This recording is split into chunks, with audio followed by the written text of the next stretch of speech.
안녕하십니까. 인생이 좀 피어나기를 바라는 마음으로 꾸준하게 영상을 올리는 이승환입니다. 인생 피어스 이승환입니다. 아무리 구독과 좋아요를 노리지 않는 개인 블로그이긴 하지만 음, 영상 조회수가 건마다 한두 건에서 머무르는 건 참 그 또한 놀라운 일이 아닐 수 없습니다. 이거를 홍보나 뭐 이런 용으로 키우는 게 아니고 개인 기록용의 목적도 있다 보니까 그렇게 되는 것 같은데, 어, 네, 뭐 세상에 제일 중요한 건 자신과의 약속을 지키는 것에서부터 시작되지 않나라는 위로와 함께 웃음이 나와요 스스로. 네, 오늘도 내용을 좀 정리해서 올려보겠습니다. 누가 볼지 모르지만 또 보시는 분에게는 또 감사의 말씀과 함께 오늘도 진행을 해 봅니다. 9분은 넘겨야 된다는 설이 있더라고요. 그래야 이게 뭐가 의미가 있다고 유튜브 알고리즘 의미가 있다고 하는데 아, 장황하게 하면 안 그래도 재미없는데 더 재미없고 너무 짧게 하면 재미없는데 짧게까지 하니까 더 안 보게 되지 않을까. 어쨌든 보시는 분들에게 다시 한번 심심한 감사의 말씀, 진심의 감사의 말씀을 드리면서 네, 해보겠습니다. 피어스원 그래프는 이 빨간색과 대비한 파란색이 나옵니다. 이 빨간색은 S&P 500 그래프, 그다음에 파란색은 피어스원 그래프 이렇게 됩니다. 어, 피어스원의 특징은 경기 하락이 S&P 500 대비 절반 정도에 머무를 수 있었다라는 게 특징인데 그 기록이 그동안 잘 지켜져 왔습니다. 요런 때에서도 거의 하락이 없이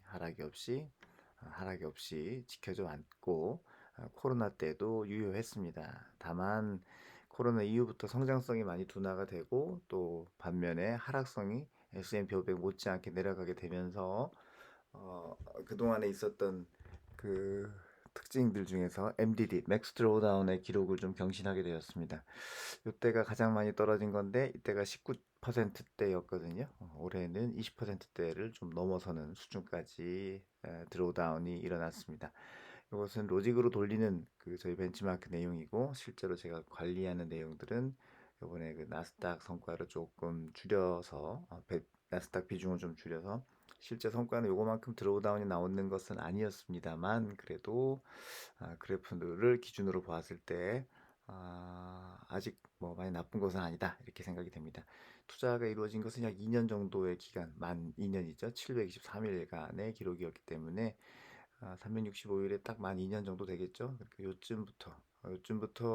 요즘부터 투자를 시작한 건데 그래도 6%에 준하는 수익률을 유지하고 있다는 것은 감사할 일이겠습니다. 환율이 좀 떨어지고 자산 가치는 그 환율 때문에 조금 떨어진 정도였습니다. 연평균 수익률인 5.87%, 그다음에 뭐 중간에 한 번씩 더 자금을 넣었을 때 그 성과까지 반영하면 12.56%의 준수한 성과를 내고 있는데요. 이 기간 중에 한 번씩 더 돈을 넣었던 것들이 그래도 이렇게 그 2배 정도의 수익을 내는 것을 보면 적립식으로 이러한 S&P 500이나 피어슨 포트폴리오에 자금을 투입하는 것이 실제로 얼마나 좋은 성과로 이어지는가 한번 생각해 볼 만한 일이다 생각이 되었습니다. 다음 주가 되면은 10월 달에 이 그래프 정리가 이제 업데이트가 되겠죠? 그때도 한 번 더 보겠는데 맥스 드로우다운이 멈출 것 같지는 않습니다. 반등이 될 것 같지는 아직 않은데 음, 좋은 점은 지난주에 이어서 이번 주도 3대 지수가 많이 상승을 했죠. 다우존스가 5.72%, S&P 500이 3.94%, 나스닥이 2.24% 상승해서 지난주에 이어서 두 주 연속 상승세를 이어가고 있습니다.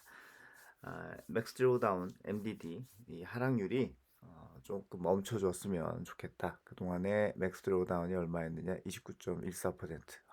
크죠? 19%에서 29%까지 내려갔는데 이게 아마 이번 달까지 업데이트였거든요.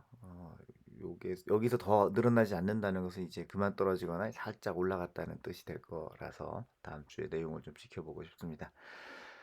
자, 10월 우리가 넷째 주죠. 넷째 주 왔는데 미국에서 지난주에는 이제 미국 9월 소비 지출에 대한 통계가 나왔죠.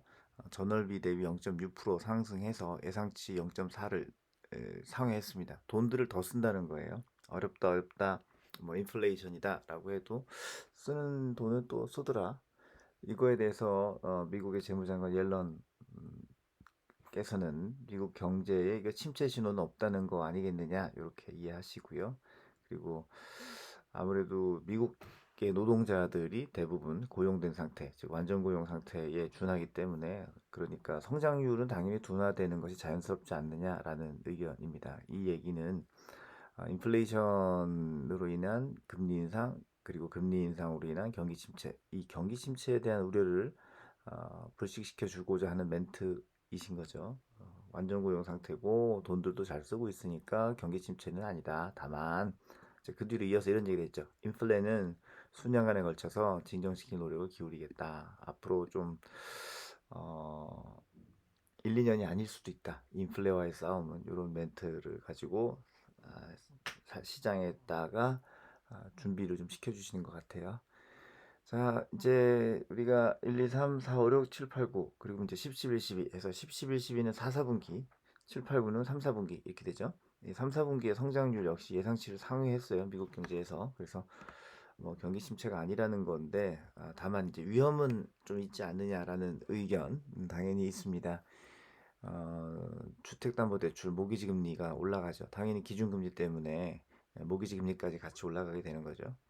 아무래도 투자를 하려면 우리나라뿐만 아니라 외국에서도 담보대출을 써야 되는데 담보대출하고 싶지 않죠. 금리가 예전에 그뭐 얼마 전까지만 해도 제로금리 상태였으니까 1, 2%만 내도 되는데 지금은 7, 8%를 내야 되니까 동일한 물건을 가지고 있는데 이자 부담이 한뭐 세네 배 늘어나는 거죠. 그래서 미국에서는 부동산에 대해서 이제 투자가 좀 주춤해지는 상황인 거죠. 그래서 이런 것들이 그 경기 하락의 신호가 될 수도 있고 또 그런 이유는 경제의 성장 동력, 돈이 싸면은 막 이거저거 사고 투자하고 하는데 돈이 비싸지니까 투자하거나 소비하거나 이런 게 좀 줄어들 수밖에 없지 않느냐 이제 이런 의견인 겁니다. 한편으로 이제 연준이 금리를 인상하고 있잖아요. 그러면은 여러분 금리 인상이라는 말은 이제 가격 하락, 채권 가격 하락이란 뜻이에요. 그렇죠? 할인율이 올라가는 거죠. 디스카운트율이 올라가는 셈인 거거든요.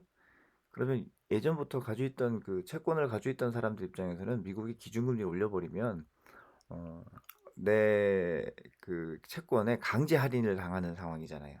내 채권에 이자율을 올리고 가격을 떨구는 이런 형태가 미국 연준에 의해서 일어나는 상황이다 보니까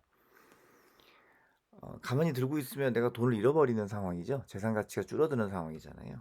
그래서 미국 국채를 가지고 있는 나라들이 자산 가치 하락을 방어하기 위해서 채권 팔고 달러 가져가고 이렇게 되는 상황이거든요. 그것이 안 되면 일본처럼 미국 채권을 가지고 있으니까 우리가 엔화를 계속 풀겠다. 채권 담보로 미국 채권 담보로 엔화를 계속 풀겠다. 이런 둘 중에 하나의 대응이 나와야 되거든요. 그래서 이제 미국채 보유국들은 자국 보유 가치인 채권의 그 값이 떨어지면 손해 보니까 앉아서 손해 보니까 그걸 빨리 팔아서 달러로 바꿔가야 되는데 미국의 연준 역시 시중에 있는 달러 유동량을 줄이기 위해서 채권을 팔고 있죠. 전 세계에서 다 채권 팔기를 하고 있는 상황이다 보니까 어, 이 달러 유동량이 같이 줄어들고 있으면서도 이 채권에 대한 그 신용도라든가 신뢰도 같은 것들이 좀 경색되면서 무슨 말이냐면 이렇게 자꾸 떨어지면 채권 안 해. 그냥 현금만 가지고 있을래 해서 이 금융시장에서 채권을 좀 사고 팔아줘야 되는데 이런 게 다 던지는 채권 안 가지고 있어. 채권 가져가 라고 던져버리니까 전 세계적으로 금융시장에서 좀 원활한 매도 매수가 안 일어나는 경우가 생기면 그게 금융시장의 안정성이 훼손되는 것이 될 수 있는 거죠. 그래서 지금 문제는 문제인 것 같아요. 전 세계적으로 문제고 또 우리나라도 강원도의 채권이 뭐 신용도가 있냐 없냐 이러면서 또 잠깐 깜짝 놀라는 일이 있었죠. 이런 것들 때문에 우리나라에서도 금리 이제 강원도에서 뭐 지급 불이행 한다는 말을 취소시키기도 했는데 전 세계적으로 미국채를 다 팔아버리고 미국채와 연동된 채권을 팔아버리고 막 이러면 어, 그 국가에서 채권을 발행할 일이 생겼을 때 과연 사줄까? 이런 이제 물음표가 생기는 거고요. 특히 신흥국들의 채권은 안 그래도 할인율이 높아가지고 문제가 좀 되죠. 신흥국들의 채권 이자율도 굉장히 높고 왜냐하면 잘 안 사주니까. 근데 믿었던 미국 채권마저도 막 던져버리니까 전에 샀던 사람들 앉아서 손해 보기도 하고 이런 이제 사람들이라고 표현을 했는데 국가들 역시도 손해를 보고 그래서 다음에 미국이 자 채권을 사드리겠습니다라고 했을 때 과연 얼마나 잘 대응할 수 있을지 신뢰도가 얼마나 튼튼할지 이런 물음표들은 좀 생기기는 합니다. 여튼 뭐 채권 얘기였는데 우리가 채권만 가지고 투자하는 것은 아니고요. 주식 투자도 하고 있잖아요. 그러니까 미국 주식이 어, 그래도 전 세계에 있는 다른 투자 자산, 여타 투자 자산에 대비해서 제일 나은 것은 사실인 것 같아요. 지금도 S&P 500 forward DPS가 좀 떨어지는 것으로 나오기는 했지만 그래도 미국 주식만한 게 없다. 이런 상황이라 경기가 한번 진짜로 또 한번 여기서 더 떨어진다고 하더라도 그때는 정말 미국 주식이 최고의 그 리턴, 그 수익률을 보장해주는 자산이 되지 않겠는가. 개별 주식보다는 아무래도 인덱스 주식이 ETF가 낫지 않겠는가라는 생각입니다. 네, 이번 주도 있었던 일도 좀 브리핑 해가면서 나름의 경제 전망 정리해 보았습니다. 음, 여러분들의 투자 생활에 소폭 도움이 되기를 바라는 마음으로 준비를 해봤고요. 피어스 원 포트폴리오 많이 사랑해 주시기 바랍니다. 이렇게 해서 이번 주에는 힘을 좀 빼고 마무리 해보겠습니다. 다음 주에 뵙겠습니다. 건강하시고 안녕히 계세요.